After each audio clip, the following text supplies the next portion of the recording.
morning, good afternoon, good evening, wherever you are, my people. Welcome to the view. Please, please, please join me. We have a lot to discuss. We most certainly have a lot to discuss. It's not easy, It's not easy beating Sevilla, is it? Um, Manchester United. Ah, dun dun dun. What happened? What happened, my G's? 2-0 up.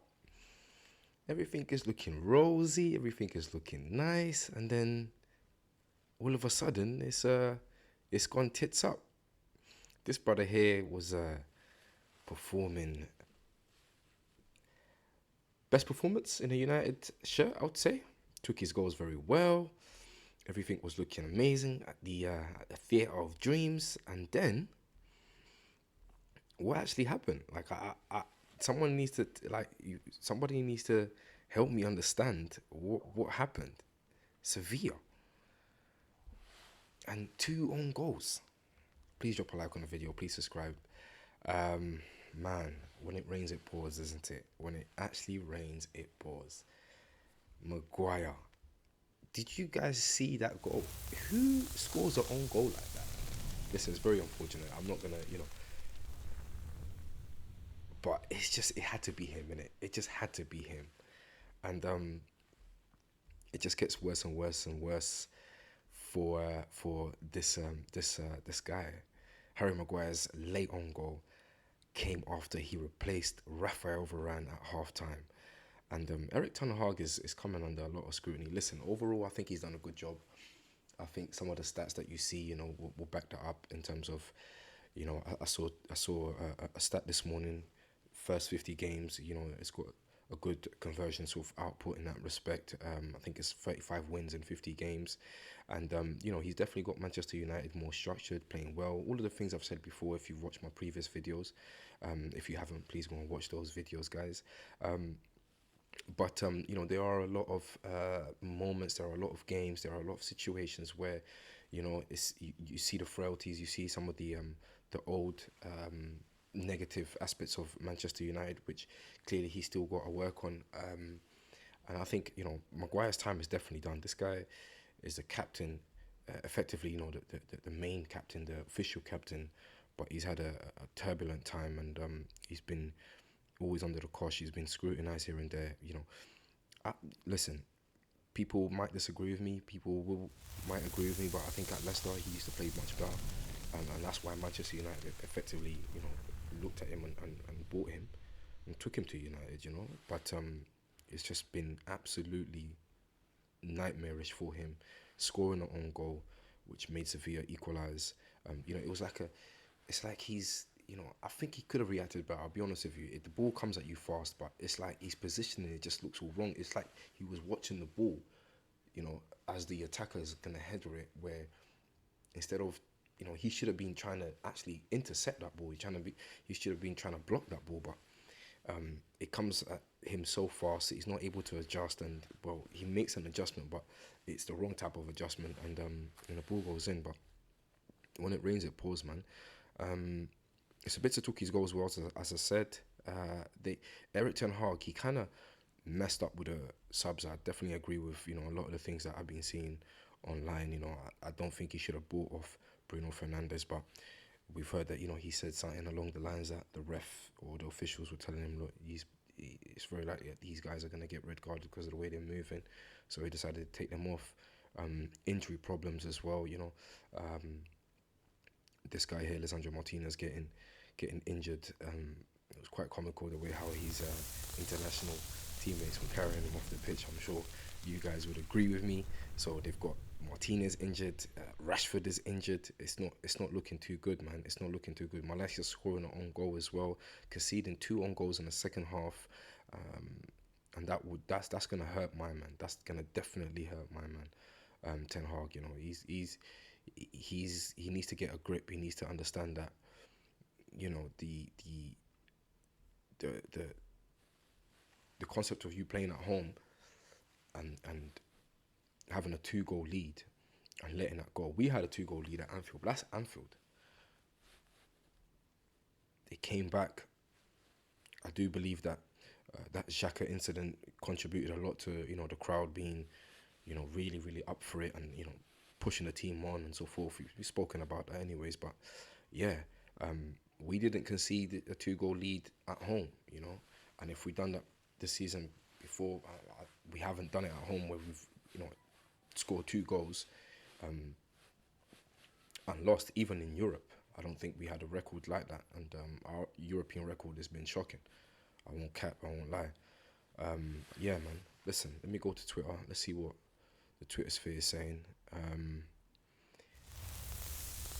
He's obviously trending, Eric Ten Hag. Of course, he's going to be trending because this is obviously it's something that you can't.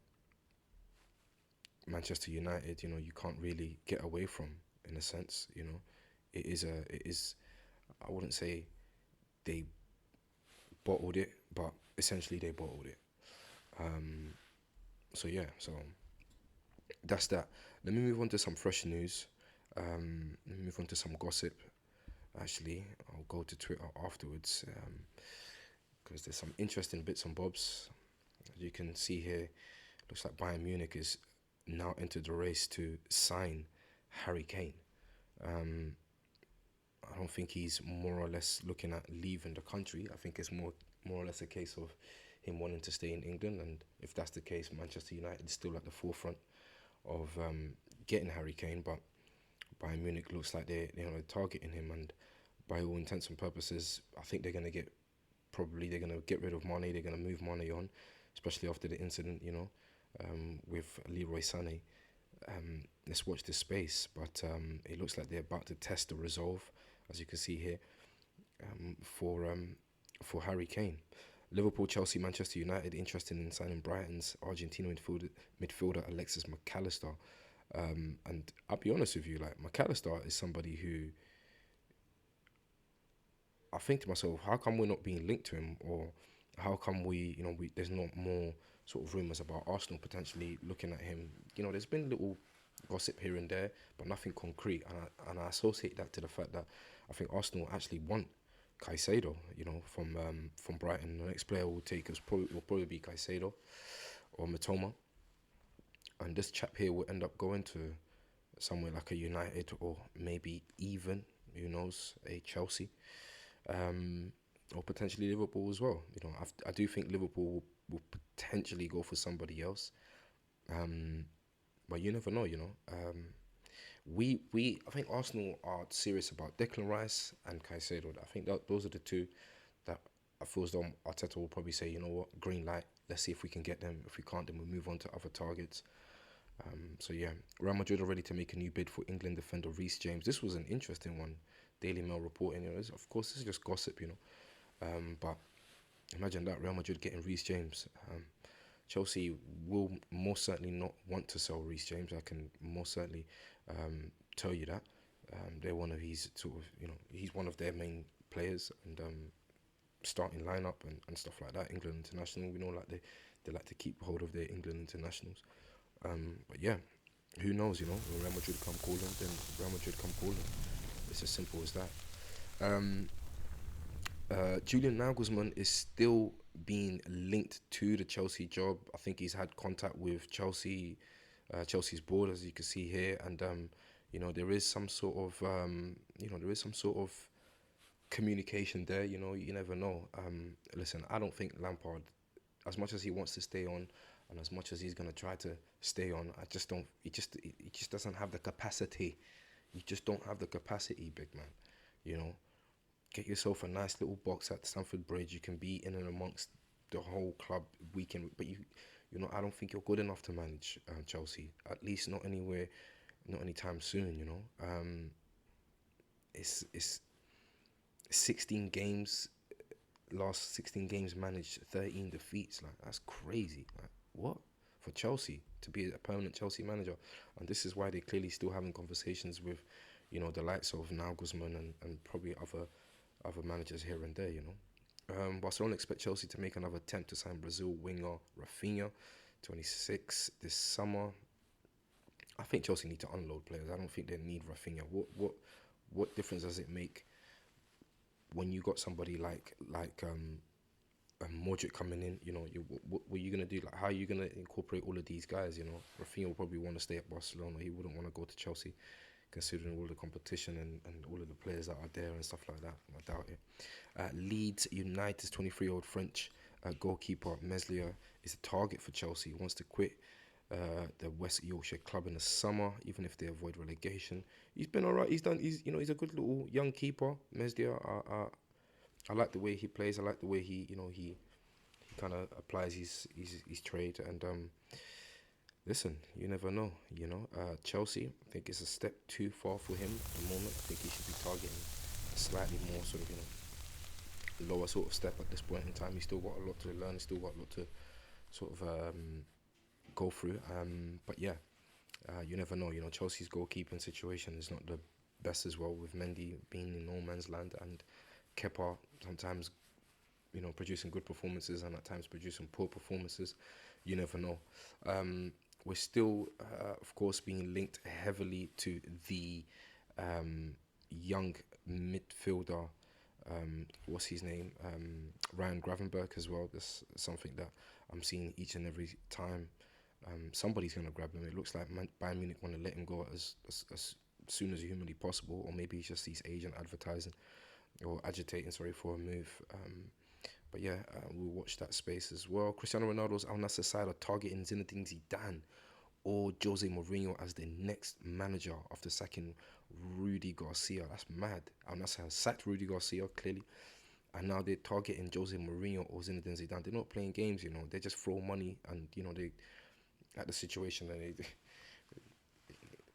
targeting big football icons and big football stars, ex managers, and to come and join that setup and come and manage Cristiano Ronaldo. Question is, would Cristiano Ronaldo want someone like Zinedine Zidane or Jose Mourinho managing Al Nassr? I don't know. That guy, he probably want to play and manage at the same time. Liverpool, Manchester City are amongst several clubs monitoring Nice and France midfielder Catherine Thuram. Catherine. Don't know his first name is Catherine. France forward Kylian Mbappe says his next career goal is to win the Champions League with Paris Saint-Germain, despite coming close to leaving the club for Real Madrid last year. Of course he is. I think that's the only reason why he's effectively still there. He wants that dream to happen. He wants to win the Champions League with PSG. But PSG just keep on, they're progressing. They keep on faltering at earlier stage, and then next season at even earlier stage, and an even earlier stage. Who knows if that's gonna happen before Real Madrid say, look, it's now or never. You need to come, or we're gonna be done with you forever. Spain forward Ansu Fati wants to stay at Barcelona despite Bayern Munich, Manchester United, Tottenham.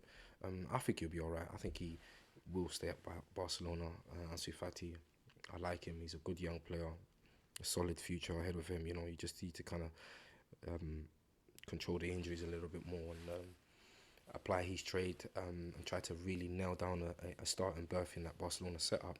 With the likes of Pedri, Gavi there. It can be a very exciting sort of squad in the future. It can bring Barcelona definitely to the heights that they've reached previously. So it looks like there's been a slight sort of slight change of events in regards to Mason Mount. 90 Minutes reporting that they look like Chelsea, in this case, look like they're reaching some sort of agreement with him to stay. We know that Liverpool were heavily linked to Mason Mount and probably continue to be, but they're also looking at other players as well. They're looking at John Paulinho as well, and it looks like Manchester United is also looking at John Paulinho. John Paulinho looks like he's going to leave Fulham. 27 years of age, he's at the sort of prime of his career. He's going to most certainly he's going to most certainly have an impact in whatever team he goes to, whether it's Man United, whether it's Liverpool, because he's solid. He's proper solid. Let's have a look. The Crystal Palace Ivory Coast forward Wilfred Zaha, 30, will turn down offers for Saudi Arabian clubs as he wants to remain in European football. He's 30 years old now. The Arsenal ship is definitely sailed, and I don't know. He can go to a lot of clubs. A lot of clubs will still take Wilf, but I don't think Arsenal will be one of them. He wants to stay in the Premier League, and he wants to stay in Europe as essentially in general. And I think that's right. I think there's many places within Europe that he can go to, that he can, he can find himself a good setup, and go into, sort of Saudi Arabia, maybe not now, maybe in the next 3 years when he's 33 and he wants to continue to play football to right up to his, maybe 35, and that'll be a good move. 3 more years in Europe will be good for him. Nottingham Forest will launch a bid for Flamengo Brazil striker Pedro, 25, to avoid relegation from the Premier League. Interesting. Don't know about the striker. Plays for Flamengo. Nottingham Forest, desperate to stay in the Prem. They have had a good season overall, considering all things considered. They haven't sat deep in the bottom or anything like that, and they've fought hard in some games. They've really are are trying their absolute hardest to stay in the league. Of course, results haven't gone their way, as you can see here. Right now, they're sitting 18th. But 27 points. There's still a chance. There's still a chance for Nottingham Forest, and they, at this point, you can say they outperformed Leicester. For Leicester to be 19th in the table, 25 points is so unbelievably poor from Leicester.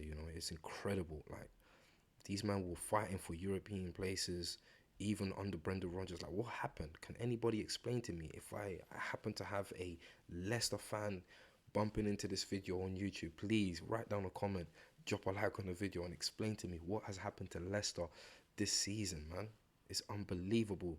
They got a squad that they shouldn't be anywhere near this position. You're looking at the likes of Inacho and Didi, Vardy, the main man himself. What's his name?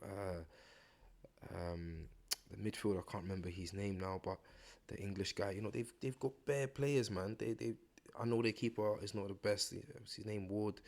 I know they've had. They definitely. I don't know, man. They miss their keeper. They miss certain players here and there that have left and kind of had that identity about them in terms of Leicester being Leicester. But yeah, man, can Dean Smith save Leicester? I don't know. I don't. It doesn't. His appointment doesn't fill me with any confidence. I like to actually hear what somebody like Lineker would say. Tillemans, these men got Tillemans. These men have players that you shouldn't see them in this position. And listen, whatever this guy here has said to the board, the Leicester board, in terms of being able to come in and be the right man for the job. Let's see in it. If he pitched them a good enough element, in terms of saying, look, we have these games here to go, and out of these games, I see these kind of results going our way, and so forth. And so I think that's the only thing that you could have said to be able to get appointed to save them. Dean Smith is it almost, to be honest with you, it's like it almost feels like it's an appointment to get ready for the championship to me. I think Dean Smith will perform well. You know that he's obviously, worked there, and he's performed well there. But yeah, that's what it's looking like to me. I'll be honest with you. I don't think Leicester have the confidence to actually believe that they're going to remain in the Premier League this season. But yeah, carrying on, that's pretty much it in terms of, just fresh gossip for you guys, as you can see. And now going back to Twitter, let me have a look just to see what's trending. I'm sure you guys would have come across this story here with Ashraf Hakimi, interesting situation. He's obviously, been divorced, or he's gone through a divorce with his wife, and somehow he's they've realized that he's got no assets, and his wife, I believe, was attempting to share the assets, or come up with some sort of agreement about the assets. Trended on Twitter, and it looks like everything was, in terms of his actual assets and stuff, was in his mum's name. That was interesting, and I shall certainly take a slice out of that advice for the future. But yeah, man, there's been a few press conferences, of course, for the weekend's games. Jurgen Klopp on Arsenal's tribute to Hillsborough victims last week. First and foremost, it was probably the most respectful minute of silence I've ever witnessed, and it was a proper minute of silence. I remember watching the game, the broadcast, and I was like, raw, like you could hear Zero, absolutely zero, and that's amazing to see. And that's one of the things that actually made me support Arsenal. I saw that they were a very classy club in the beginning. Once I started to kind of say like, what's this club about, and I started to search online and stuff like that, and a bit of the history, and some of the things that people associated to the club would say, and stuff like that. Wenger's as well, of course. Major influence in terms of adding class to the club and making sure that you know we are at the forefront of respect, equality, and all of the good things that come from that. First and foremost, we are human beings, and we should show nothing but compassion in moments of need, and support for one another. Those that comes before football. Human relations, regardless of what team you support, or you know race, gender, and all of that other stuff. So that was good to see. That minute of silence was amazing. Yeah, Jurgen Klopp, what we need and what we want, we try absolutely everything to get it, but there are moments where you have to accept that this is not possible for us. I think he's talking about there the major sort of statement about not being able to go for someone like Jude Bellingham at this moment in time, and yeah, they're really upset about that. It's someone who, as I said, they wanted to get him badly, Jude Bellingham, but unfortunately, it doesn't look like it's gonna happen. Martinez, the game yesterday, producing an injury for Martinez, Varane as well. So Varane, Martinez, Rashford, Luke Shaw, Garnacho, all out with injuries. It's not looking good for the rest of the season, and it's not.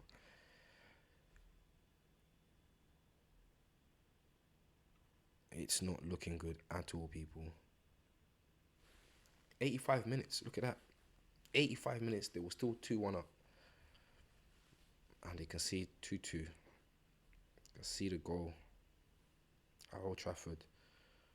Martinez coming off coming off injured is a big significant negative thing for United. They're gonna miss his application. His fight, that fighting spirit that he shows. They're gonna most certainly miss that, and I think it's not looking good for them, indeed. Tuchel says, "I'm here to defend Mane. I've known him for a very long time and only know him as an absolute professional. I also know his entourage. He has never been guilty of anything. It was against the code of conduct. He recognized it and apologized. And that's what's up. And that's what I said in my previous video. Sadio Mane is somebody who, he's a stand-up guy. He's a fantastic human being, by all accounts, and he's a wicked footballer. He's obviously starting to more or less decline in terms of his age, but he's still got a good few numbers ahead of him. Don't get it twisted. I just think he's in a wrong setup in Bayern Munich. I wasn't too keen when I heard that he was going Bayern Munich. I would expected him to go somewhere else. To be honest with you, if you're going to leave Liverpool, he's going to go somewhere else. It's just because I just didn't see how the setup would work. Nothing against Bayern Munich. I love Bayern Munich as a club. They're one of the club's European greats. I love and respect Bayern Munich, but it's just just money to Bayern Munich. I don't know, man. If there was another star from Ivory Coast playing there, then I could kind of understand it, and but I don't know, man. Is he from Ivory Coast? Yeah. It wasn't. It just didn't. It just didn't. I don't know. It just didn't feel and just didn't look right to me. The transfer, but look, Thomas Tuchel's come out and defended him, which is good to see. Finally we're seeing and hearing that people are actually coming out and defending him. Look, he acted wrong. It's clear to see. I think he's guilty as charged on that, but he very quickly apologized. The fact that they've suspended him, and they're most certainly gonna now to probably try to put a stop to it. Whether the players are gonna come together and make up, and it remains to be seen. But you don't want to see this. You don't want to essentially see this ever between two young guys. Well, one experienced guy and another young guy, teammates. Having a tussle and getting into situations. I can only imagine what Leroy Sané must have said to him for him to actually raise a hand at him. I can only imagine. Anyways, but yeah, guys, that's pretty much it, man. Manchester United, as I said previously, they're still doing all right under Ten Hag. You can't even they're still doing okay. They are on a trajectory where once they sort out the whole situation with the ownership and stuff like that, they keep hold of Ten Hag. He continues to work. He continues to bring in players and filter out players that are not in his plans. You will see Manchester United slowly and slowly get back to positions where they're gonna start to compete better and more. I have no doubt of that. I'll be honest. I'm just it's it's um it's definitely gonna happen. Maybe not as soon as United fans thought it was in terms of seeing them lift up a cup and stuff like that already, but it's a work in progress. Arsenal, Arteta, we've been at this work in progress for 4 years. So it's not gonna come straight away. um Tuchel on Sané and Mane situation, that's settled. A game and a fine are the consequences of what happened. The way both players involved dealt with it, the way the other players dealt with it, it had a cleansing effect. We had a positive atmosphere yesterday and today. So look, it looks like they're trying to put some sort of end to it as soon as humanly possible. They understand that these kind of things can really at times damage the sort of the energy and the chemistry of a dressing room. Looks like the players acted maturely afterwards. When the fallout is continuing, and yeah, they want to put an end to it. Whether you're gonna see some, I've heard rumors, and I've seen even a few people, few people's content saying that they're gonna most probably ship him out from now onwards, because they just don't allow things like that. To be honest with you, when it comes to situations like that in the workplace, and at the end of the day, playing football, your club is your employer, it's a workplace, it becomes a very tricky line to sort of navigate, a very tricky world to navigate, when you start putting hands on teammates or colleagues in this case. But yeah, Liverpool handed injury boost ahead of Monday's trip to Leeds. Obviously, of course, they're going to play the Monday night football against Leeds, and this fraud is back. Diaz is going to be back. He's been out for a very long time. I actually thought he would have made an appearance, prior to somebody like what's the midfielder's name? Not Firmino. Yeah, no, not Firmino. Firmino was fit. Firmino was playing well actually. But yeah, I thought Diaz was going to be back. I honestly did think he was going to be back for the Arsenal game, but they've got him back now. It looks like he will be making a comeback for Leeds this Monday, and yeah, Jurgen Klopp saying that he's 100% ready and training. Looks like he's raring to go. Diaz is a good player, Diaz is someone I rate. He's a flying winger, He's obviously, South American. These South Americans, they put their all out there on the pitch, and most certainly can use him for the remainder of the season as it stands. 28 minutes in, people. I'm gonna leave it there. I'm gonna get back to you guys when I have some more time to make some more videos as well. Please drop a like on the video. Please subscribe to the channel if you haven't already. And that was a bit of the aftermath yesterday's game. Manchester United drawing 2-2 at home to Sevilla. And yeah, man, a bit of the news here and there. Hope you guys have a good day. Hope you guys enjoy the weekend, and I'll see you guys in a bit. Peace.